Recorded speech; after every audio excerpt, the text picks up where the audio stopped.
Alrighty, so like I said, this is what we're going to work on. It's going to be a simple resume. For yours, I want you to use your information. I at least want to see an objective. What is an objective for a resume usually? Y'all remember? To get a job? Okay. Usually it's what kind of job are you looking for? Now for mine, my objective was a graphic design job. Whatever your job wants to be. If you want to work for a PR firm, if you're looking to be a janitor somewhere, whatever you want it to be. You can make up stuff is what I'm trying to say. Same way for education, for your skills, for any type of work experience. You can make up things or you can use your actual information for this particular project. The only thing you're going to need to download from today's Moodle page, I'll go back, is this graphic design icons JPEG. Give you a heads up. Whenever you click on something, it should automatically download. It will usually ask you how do you want to save it or where do you want to save it to. Somebody knock on the door. Y'all remember I'm going to start at 1:30 sharp. Here's your info sheets. Just take one. Okay, but wherever you save the file to is most important. Usually it's going to save to the downloads folder, or in this case it's giving me an option to tell me where I save it to. If I do save it to the downloads, let's see, I'm going to choose art. There's my downloads folder. Come on, let's save. If I go down to my dock, there should be a folder down here, and there's my downloads folder that I can choose from. You can also see I've got my applications, my documents, but I can click on it and I can drag it to my desktop, or I can place it inside my own folder, that sort of thing. I've already got one downloaded, so I'm not going to make a copy of that. But pay attention to where things are being downloaded to. And that's the only thing you'll need to download for this particular one. So we're just going to jump right in. I'm going to follow along the instructions that I give you. Like I said, this is going to build off of what we did for that first project. And at the end of this class, I'm going to open up on Moodle where you can upload this project and the next project. If you don't get it finished this class, totally cool. We'll give you next class period to also finish this up as well. All good? Cool. All right, so I'm going to quit out of here. I'm not even going to save it. We'll start off straight from the beginning. So you know to open up InDesign, look for the little purple ID down at the very bottom, and when you click it, it's going to give you a little bouncing icon. Give it just a second to open up. How many of you, when you opened up InDesign, let's see if it'll do it for me, were greeted with the welcome screen? How many didn't have the welcome screen? Okay, cool. I'm getting the welcome screen. This is your welcome screen.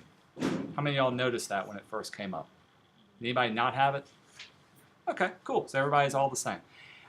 This is just kind of a default thing that'll open up. If you don't want it to open up, of course you can hit Don't Show Again, and it'll just open up InDesign from here. I like to have it because I can click on New Document, and it brings up my New Document dialog box. Here's the next question. How many of you had your units in inches, and how many people made a new document and it was being in picas, that weird type format?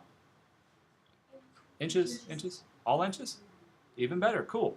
Sometimes when you open it up, InDesign by default measures things in picas. But if you ever need to convert it, you can simply type in 8.5 IN or whatever unit of measure, and it will convert it. So for instance, if I typed in, let's do 100 millimeters, mm. If I click off of here, you can see it automatically converted 100 millimeters directly into inches. So if you get a unit that you don't know, just type in one that you do. In this case, I want 8.5 inches. And I can hit return from that one. My margins are all good.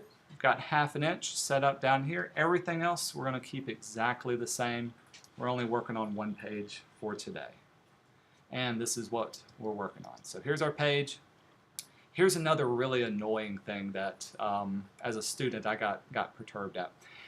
Notice how many palettes I have open. Somebody's been working on this. They've pulled out a lot of things. Sometimes they may even close out your toolbox.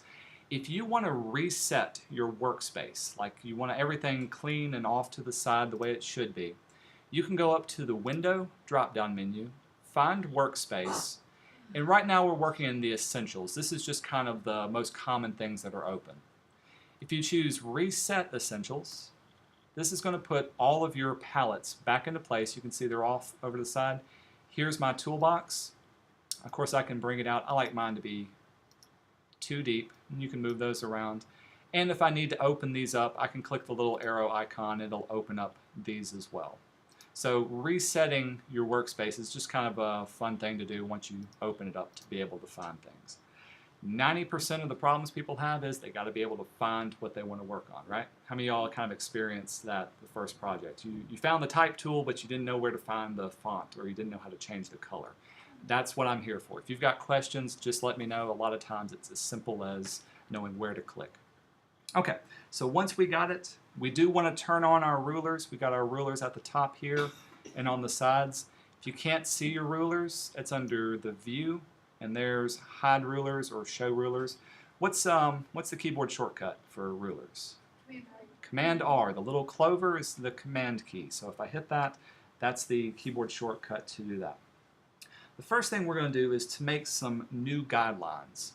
Now when I made this, I got my pink guidelines. These are our margins that'll stay on the inside. But if you want to make some custom guidelines, in our case, we want to, I'm going to open up our other one to show you my example. We won't worry about the links. I want to make these two little blue guidelines. You see how I've got things divided up on a left-hand and right-hand side? That's what I want to do from here. So with this, to make a guideline, it's as simple as clicking on the ruler and dragging it out. You can see the guideline will follow me. And if you pay attention to your little cursor, you can see exactly where you're going to be placing it. So I want one of them to be at 3 inches, not too far. And where's my other one? 3 1/4 inches. Exactly right there. Same way it would be for the top horizontal guidelines. If I click and pull down, you can see I can get those as well.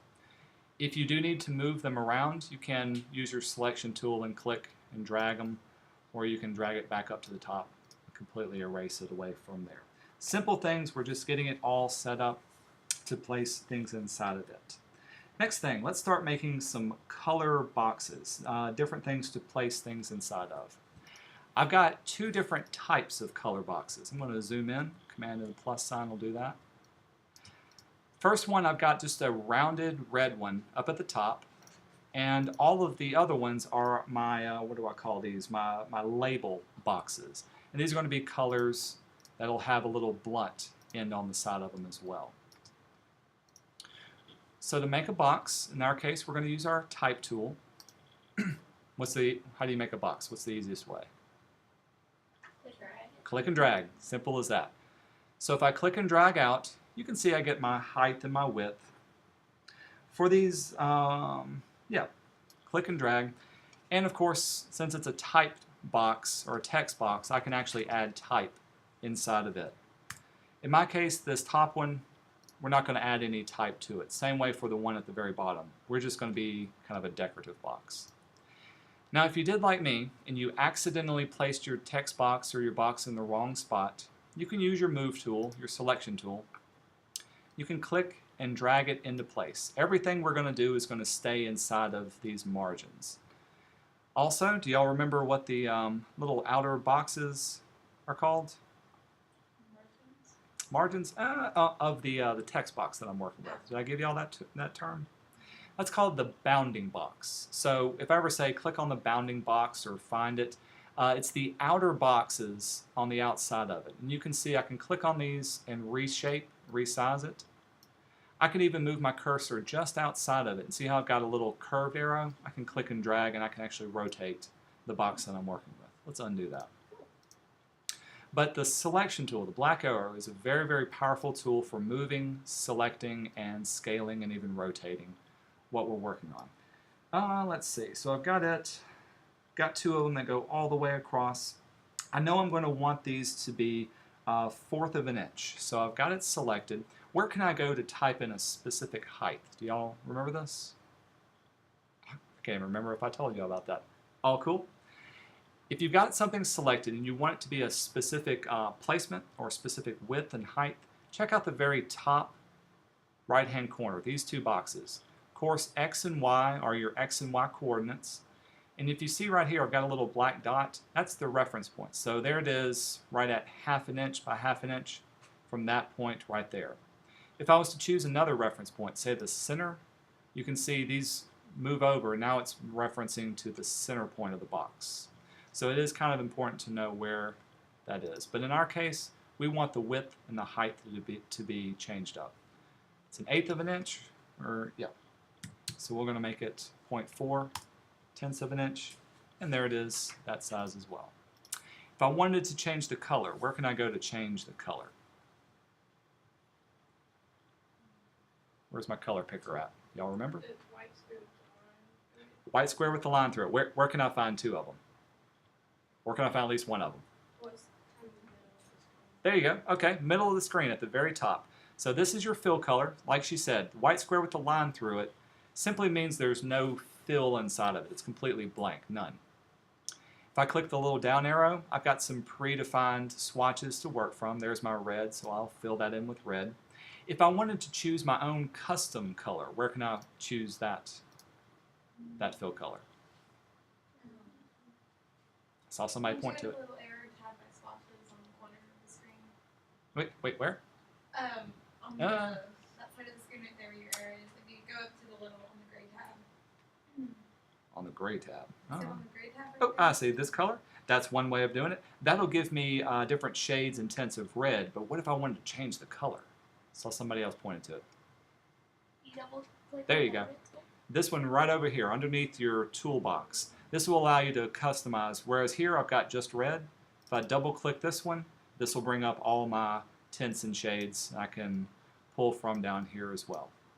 I hate InDesign's color picker. It's so non-intuitive. When we get into Illustrator and Photoshop, it'll be a little bit easier, I swear. But this way I can choose a specific color that I need to, or I can type in if I know the color values to work with.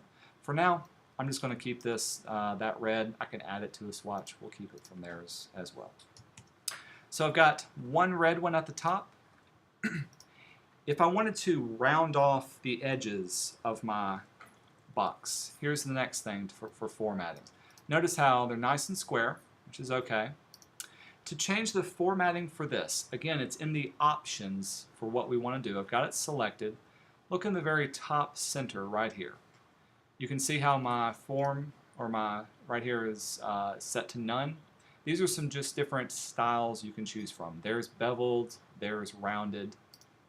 When I choose rounded, now you can see my edges are rounded off as well. Regardless what size that I make it, I can even make it larger. You can see it still stays nice and rounded for that area. If I wanted it to be more rounded, again, up in the options, here's where I can choose it. Right now the radius is a little more than 1/10 of an inch. If I wanted it to be 1/4 of an inch, you can see the rounding gets a lot bigger from there. Very, very simple, very easy to do. Let's put that back to 0.4, right. Close enough, right there. The other thing, I'll let you know, I'm not too stickler on details for here. The main thing I'm going to be looking for when you do this is, did you do it properly? Did you use the tool? Did you use the technique correct? So if it's not 100% the same as what I'm doing, I'm totally fine. I'm not going to get out my ruler and make sure it's okay. I'm making sure, can you make a box? Can you place it there correctly? Here's the next thing, and this is a great little technique to know. I've got one up here. I know I'm going to need a copy of it down here, and I know I'm going to be making copies of each one of these little things. So the best thing to do is to make one and copy it. So I've got this selected. Command C to copy it, Command V to paste. So copy, Command V, paste it, and now I can start placing it down here. So there's one for the bottom. I can even make it bigger. Command V. In this case, each of your little areas is only going to be off to the right-hand side, so I need it to fall right there on the edge of that one. We'll pull it in from there. Now check out the edge of this one. This one's rounded, and this one is nice and beveled. So what do I got to do? Change it up. Remember, you can find that. Here's the edge of it right here. There's beveled. Add off. A little too pointed. Let's make that a little smaller. 0.15. Much better. If I wanted to make it a specific color, double click, You can choose whatever colors you want it to be once it's created. Here's another great little tip to know. I've got mine selected. Of course, I can go to copy and I can go to paste to copy and paste it. Here's a great way to quickly copy and paste something. Your option key. Find your option key on your keyboard. You see it next to the commands on the spacebar line? If you hold down your option key, when you click and drag something, it'll give you a double arrow and it'll automatically make a quick copy of whatever you had selected. So it's one great way of quickly copying things out. All I'm doing is holding down my option key when I do that. As soon as I have one created, it's simply a matter of making multiple copies for what we're working on. I'm just going to space these out, not even going to worry about colorizing from there. Am I going too quick? If you need me to back up and say something again, just let me know. Final thing, I'm still under the make a color box, number 5. So this is where we're going to type in the heading for each one of these. In this case, we'll do the word object first. So I've got my type tool. Click on the inside, you can see my little blinking cursor, so OBJECT. If I want to affect it, I've got to select it, so select your type. What's my font going to be? In my instructions, what do I say my font to be? Number 5 under make a color box. Helvetica. Helvetica, not just Helvetica, what kind of Helvetica? Helvetica Bold. Remember to change your font. I've got my type tool, so check out my top left-hand side this time. Can select it, and they're in alphabetical. F, G, there it is. There's Helvetica, got a whole bunch of types. There's Helvetica Bold. And I need it to be small caps. These small caps are where this can be found under little t's. This one right here is small caps. The size of it needs to be 22 points. Type is usually measured in points, and I don't see 22, so I'm going to just type it in. And the color needs to be white, so I've got it selected. And remember, if you see the T on your fill color, that's you're affecting just the text in itself. I don't have white. What do I have? Why do you think they put paper instead of white? So the ink doesn't go there. What? Say again? So the ink doesn't like print. Close. Part of it. You're almost there. Why paper instead of white? Can you print white? What color is your paper? It's already white. So 99% of the things that are printed, usually from these printers, there is no white ink that you print on. So they choose paper to let you know that paper is going to be it. Now, you can print white if you work with a printer to be able to, like if you're on cardstock. Like I got this, I thought this was pretty cool, from the Mississippi Symphony Orchestra. Now, if they chose a yellow form of paper, you can print white ink on top of the paper. You have to pay a lot extra for it because they literally have to buy the ink. But our printers that we have only use cyan, magenta, yellow, and black, CMYK. We'll talk more about that. But just know that paper is that for there. All right, I've got that. I'm going to make this a little bit smaller. We'll get it in there. If I wanted to space it over, I'm going to do something just as simple as a little bit of a space to give it from that. Next thing. Making sure everything is on here properly. Okay, so I've got one created. Remember, if you've got one done, you can make a quick copy of it, copy and paste, and then it's simply a matter of changing it up. So if this one's there, view, education, skills, experience, so on and so forth. I won't make y'all watch me do all of these. I'll just do these first couple of them. All I've got to do now is change up the color. And we'll make that blue. There we go for that.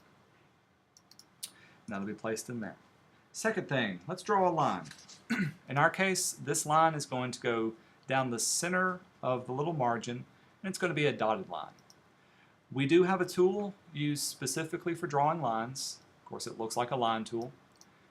And with it, I'm telling you to have it as specific X and Y coordinates in a specific length. So I'll tell you what, I'm just going to draw a line. Obviously, it's not in the right place. But remember, I showed you the X and Y coordinates of a box. at the top right, here's the, top left, this is the x and y coordinates for the line. What should it be? There you go, 3.1139. And my y coordinate? Very good. And what's the length? Cool. You see where it moved that top point to? And the length of it should be 8.5 inches. What have I done wrong?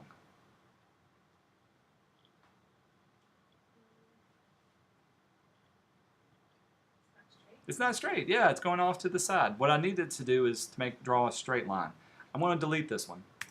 In our case, I'm going to click right here and draw straight down. Now, if I'm just holding down my mouse, I can do a free form line. But if I hold down my shift key, watch what happens.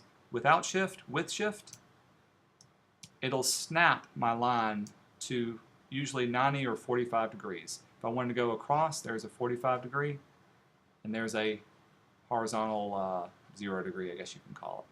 But holding down your shift key gives you a nice straight line when creating that one. Now let's do it 8.5. And do the x and y coordinates properly. 3.11.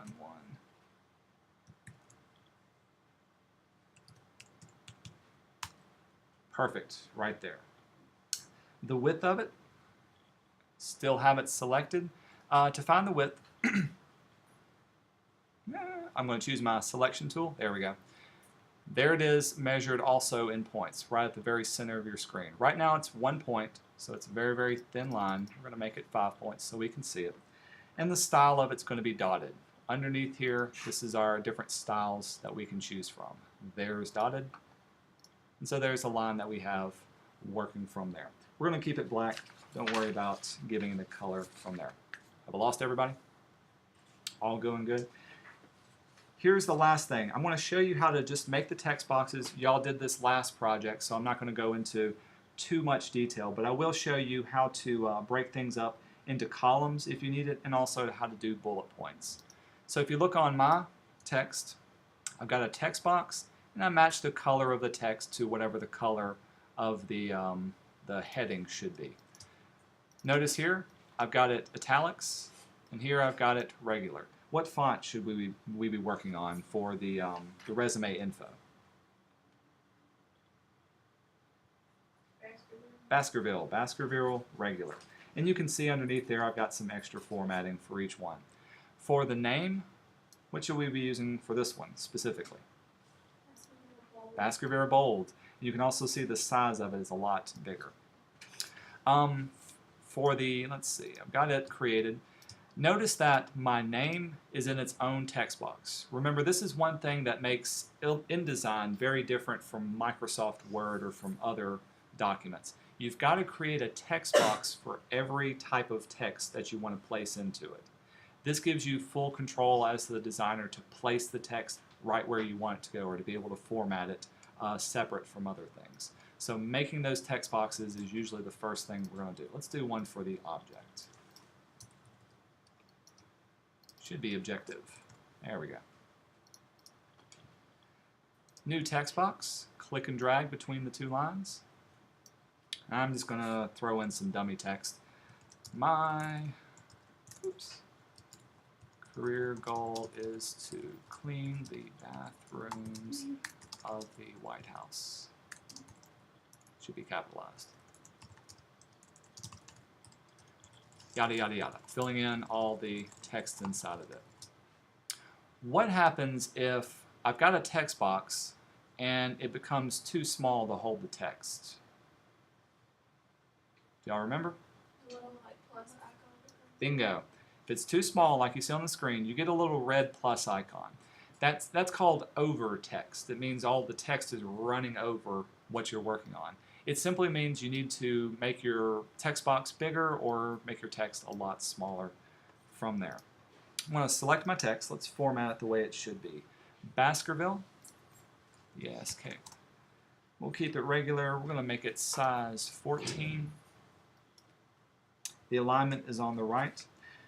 If you'll skip down under the under the objective, I want you to set the first line indent to be 0.25 inches. Here's what I mean for this.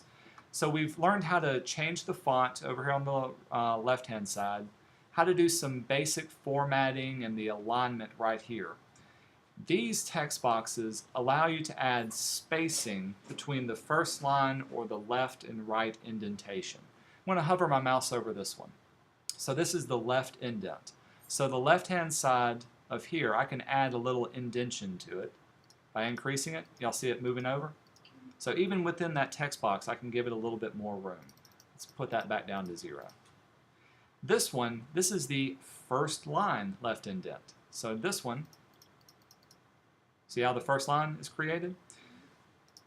So if you were ever working in Microsoft Word, how many of y'all learned to, you make a new paragraph, you hit tab and it tabs over, right? By setting my first line indent, all the first lines are now going to have 1/4 of an inch. So if I hit return, automatically it starts adding that indentation to there. If I select it all, if I wanted to bring it in, I can easily adjust each one of those as it's working through there.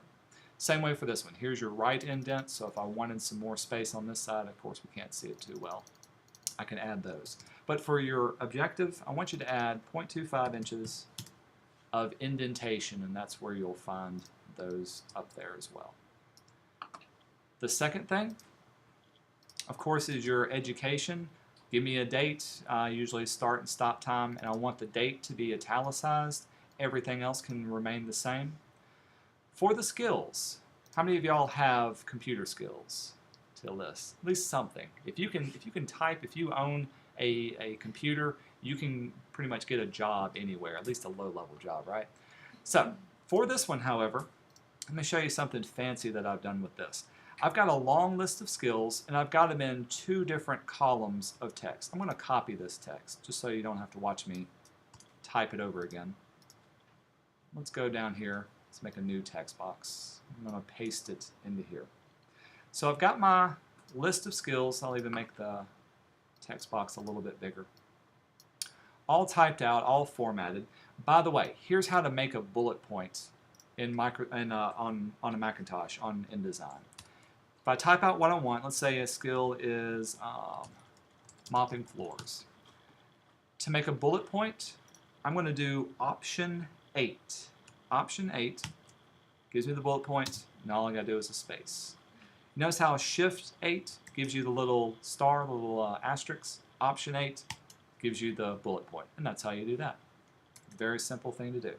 But how do I break this up into 2 columns? By default, if I was to make this smaller, you can see I get my overset text, and that's not what I want. Instead, I'm going to select my text. This is what the very, very far right side of your tool options allow you to do. This number right here, number 1, is the number of columns that we have. So to bring it up, if I do 2, notice now I've got 2 double lines. If I do 3, it's breaking things up into multiple columns within my text. I'm going to set it to 2. Now let's change the size of my, see what happens. I'm going to click and hold, there we go. See how it's flowing it into the other side? Just that simple.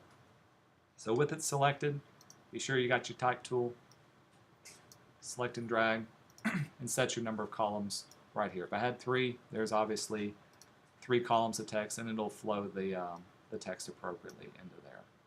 Let's keep it set to 2. Everything else should be just about the same as what we did before from here. You've got your name up top here. Make it all caps. You're making it Baskerville bold. What about our information here? Notice how I've got it all spaced out. What was that spacing called that we set? Leading. Great.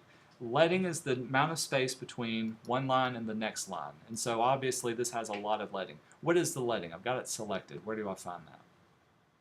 Y'all see it? It's below the font size. Below the font size. Here it is right here. And of course the little icon will give you a preview. My leading is set to 32 points. And if I increase it, naturally it'll increase the distance that we're working on. If I decrease it, it'll decrease the distance from there. Here's the last thing that I'm going to show you. How to place a picture inside of here. We've been using a text box to naturally add text to what we're working with. So what we want to do is we have a picture box or a frame box to add pictures to. Let's jump back into here.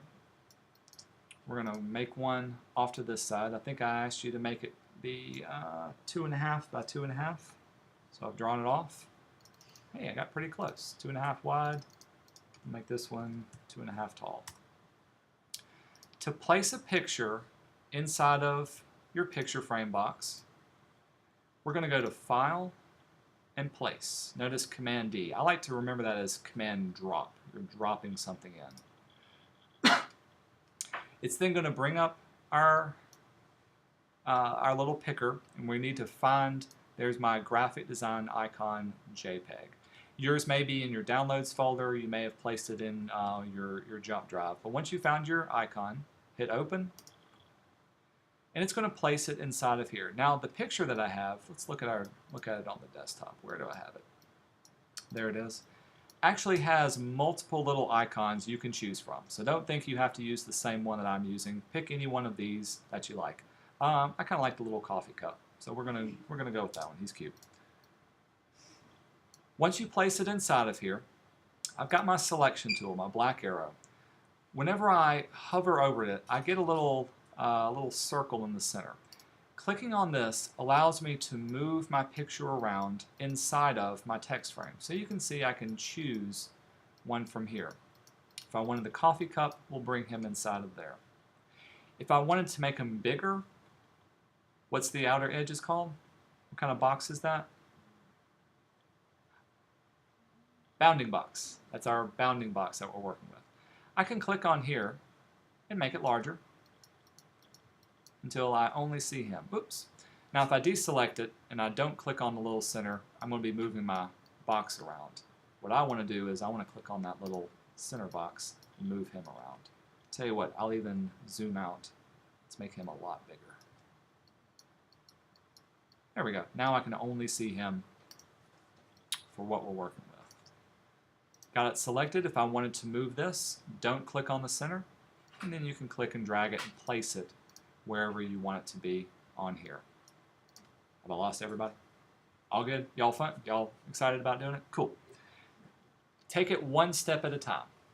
I know I breezed through a lot of things. I know I kind of quickly covered it, but the main thing is you're working mainly with your type tool.